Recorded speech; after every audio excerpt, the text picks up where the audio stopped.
Assalamualaikum warahmatullahi wabarakatuh. Selamat siang. Perkenalkan, nama saya Indah Hayam Koroma dengan NIM 230412062, Promil C, kelompok 4. Dari jurusan Ilmu Lingkungan Universitas Negeri Semarang. Silakan saya untuk menyampaikan materi tentang keselamatan dan kesehatan kerja di laboratorium lingkungan sebagai tugas dari mata kuliah laboratorium lingkungan.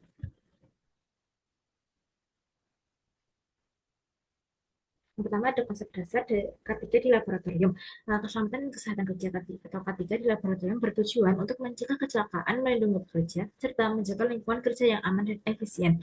Laboratorium memiliki keberagam potensi bahaya yang dapat mengancam keselamatan, mulai dari bahaya kimia beracun dan mudah terbakar, mikroorganisme patogen yang beresiko infeksius, hingga peralatan yang bekerja dengan suhu tinggi, tekanan tinggi, atau juga radiasi. Oleh karena itu, penting bagi setiap individu yang bekerja di laboratorium untuk memahami konsep dasar K3. Selanjutnya ada pengendalian risiko bahaya di lab, itu dilakukan melalui hierarki pengendalian bahaya. Yang pertama ada eliminasi atau menghilangkan sumber bahaya. Terus yang kedua ada substitusi, mengganti dengan bahan atau metode yang lebih aman. Yang ketiga rekayasa teknik, yaitu ventilasi, lemari asam atau biosafety cabinet. Terus yang keempat ada administratif atau SOP, pelatihan dan juga peringatan. Terus terakhir itu ada APD atau alat pelindung diri, yaitu seperti jas lab, sarung tangan, masker, dan kacamata pelindung.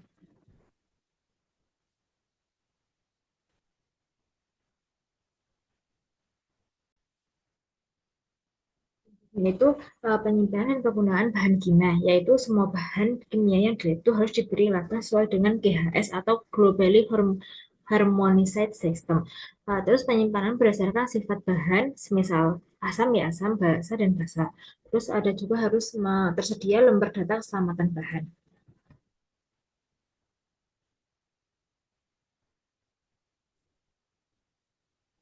Terus ada regulasi dan standar ketiga laboratorium.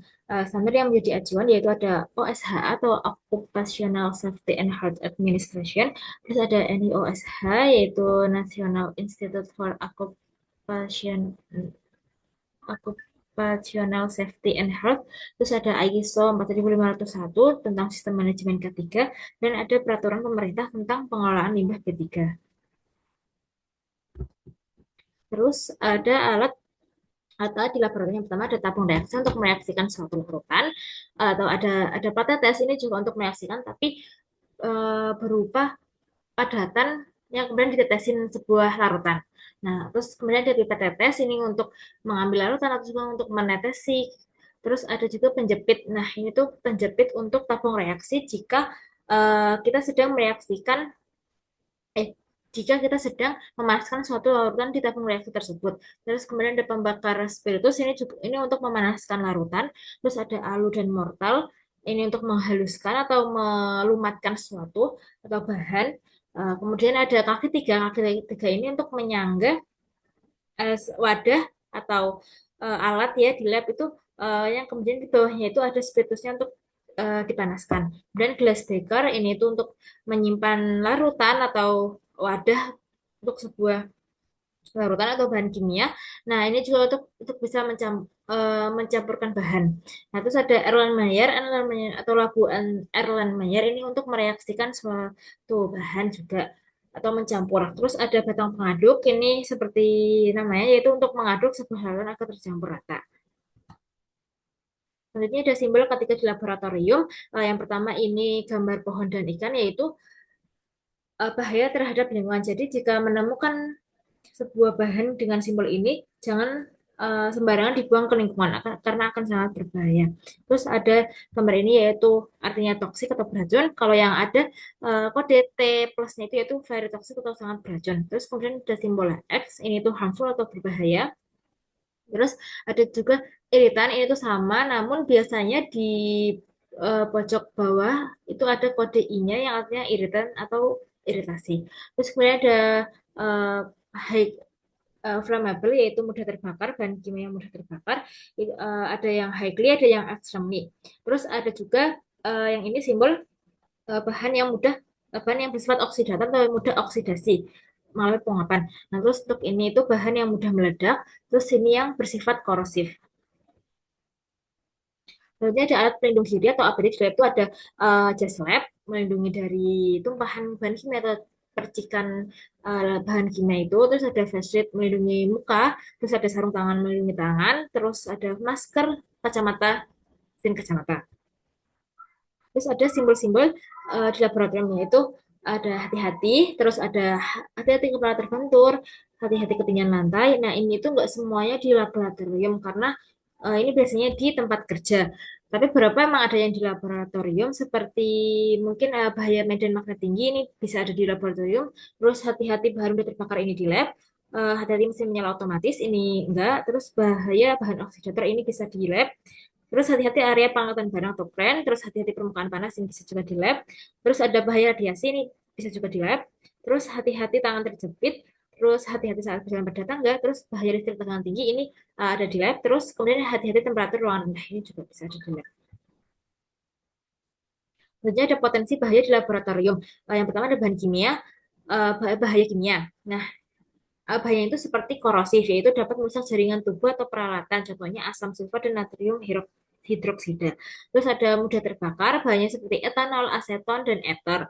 Itu menyebabkan kebakaran jika terkena percikan api. Terus ada juga yang beracun, seperti cyanida, merkuri, benzena, yang menyebabkan keracunan jika terhirup, tertelan, atau terserap kulit.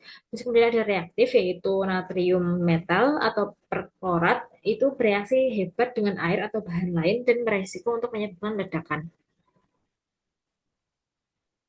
Selanjutnya ada bahaya biologis. Yang pertama ada mikroorganisme patogen seperti bakteri, virus, jamur. Nah, dapat menyebabkan infeksi jika masuk dalam tubuh melalui udara, kontak kulit, atau luka terbuka. Terus ada bahan biologis yang berbahaya, contohnya darah, jaringan manusia, dan hewan yang dapat mengandung agen infeksius.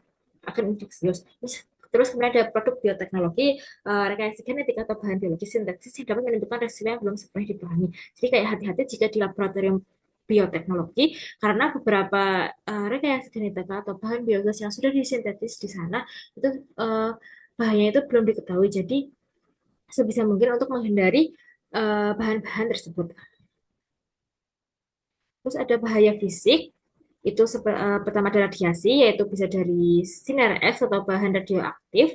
Ini itu bisa menyebabkan mutasi genetik atau kanker jika tidak ditangani dengan benar. Terus ada tekanan tinggi, tabung gas bertekanan seperti nitrogen, oksigen, dan karbon dioksida dapat meledak jika jatuh atau bocor.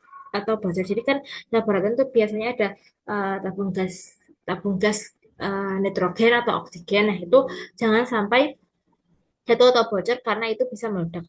Terus ada peralatan listrik, terus ada suhu ekstrim, terus ada benda tajam seperti jarum, pisau bedah, dan pecahan kaca. Nah, ini itu potensi bahaya yang sering terjadi di laboratorium. Jadi semisal ada alat laboratorium yang dari bahan kaca itu jatuh dan bisa tergores atau juga pas saat kita menggunakan pisau atau jarum itu bisa menyebabkan luka. Terus ada pencegahan bahaya yang dapat dilakukan jika bahaya kimia itu menggunakan APD, terus menyimpan bahan kimia dalam wadah tertutup dan berlabel sesuai GHS, terus disimpan berdasarkan sifatnya, dan juga bisa menggunakan lemari asam saat bahan kimia yang ditangani itu mudah menguap dan juga beracun. Terus menghindari campuran bahan kimia yang dapat menimbulkan reaksi berbahaya. Semakin sedikit kita menggunakan bahan kimia tersebut, akan semakin sedikit kecelakaan yang dilakukan. Terus untuk bahan bahaya biologis itu menggunakan biosafety cabinet saat bekerja dengan mikroorganisme yang berbahaya. Terus selalu menggunakan APD seperti biasanya. Terus untuk hindari kontak langsung dengan bahan biologis dan gunakan pipet otomatis. Terus sterilisasi alat lab menggunakan autoclave sebelum dan sudah digunakan. Terus buang sampel biologisnya ke dalam wadah limbah khusus yang tertutup rapat dan diberi label dengan benar. Terus untuk bahaya fisiknya, menggunakan peralatan sesuai SOP dan pastikan hanya personal yang terlatih dan boleh mengoperasikan alat bahaya. Jadi kalau misal alatnya itu tegangan tinggi atau suhu ekstrem itu pastikan hanya yang ahli yang menggunakannya. Terus menyimpan tabung gas dalam posisi tegak dan menggunakan rantai untuk aman untuk mencegahnya jatuh. Terus periksa kondisi kabel dan hindari penggunaan soket listrik yang berlebihan untuk mencegah konsleting. Terus menggunakan pelindung panas saat menangani benda bersuhu tinggi seperti tanur atau nitrogen cair. Terus menghindari kontak langsung dengan benda tajam dan menggunakan wadah khusus untuk pembuangan benda tajam seperti jarum atau kaca pecah. Terus penanganan kecelakaan di lab, itu yang pertama ada penilaian sesuatu, yaitu mengidentifikasi bahaya. eh, Kayak kita tuh harus memahami ini tuh kecelakaan yang seperti apa, bahan kimia yang seperti apa, apakah kimia, biologi, fisik, ataukah gimana. Terus dan juga menjaga jarak dari tempat kejadian tersebut. Terus pemberitahuan dan evakuasi, ini tuh memberitahu orang lain atau pihak yang berwenang di laboratorium tersebut untuk memberitahu kalau ada kecelakaan. Nah, terus juga mengevakuasi diri atau orang lain jika memang kerusakannya itu besar dan berpotensi untuk menular ke orang lain. Terus ada penggunaan alat pelindung diri atau APD, terus penanganan kecelakaan spesifik. Nah, spesifik ini seperti jika bahan kimia itu diidentifikasi, terus menggunakan APD sebelum membersihkannya. Terus jika besar itu dipanggil bantuan dari jika tumpahnya itu besar itu manggil tim penanggulangan tumpahan bahan kimia. Terus jika kebakaran, nah kalau kebakaran kecil itu bisa menggunakan APAR yang tersedia di laboratorium. Terus jika kebakarannya itu besar, harap segera untuk melapor ke pemadam kebakaran. Terus untuk pertolongan pertama yaitu jika seseorang terluka atau terkena bahan kimia terkena bahan kimia itu untuk segera dicuci bersih di air yang mengalir selama 15 sampai 20 menit. Terus jika mengalami luka bakar didinginkan selama beberapa menit kemudian dibawa diobati ke tim medis. Terus dokumentasi dan pelaporan. Untuk dokumentasi yaitu kita mendokumentasi kejadian tersebut dan melaporkannya ke misalnya ke apa penanggung jawab laboratorium untuk mengevaluasi kecelakaan yang terjadi itu kenapa dan apa namanya solusinya atau gimana. Kemudian ada pembersihan dan pencegahan. Ya ini untuk setelah after semuanya selesai dan terobati korban-korbannya, untuk bisa melakukan pembersihan dan juga pencegahan agar tidak terjadi di kemudian hari. Kemudian sekian penyampaian materi dari saya. Kurang banyak kurangnya saya mohon maaf. Wassalamualaikum warahmatullahi wabarakatuh.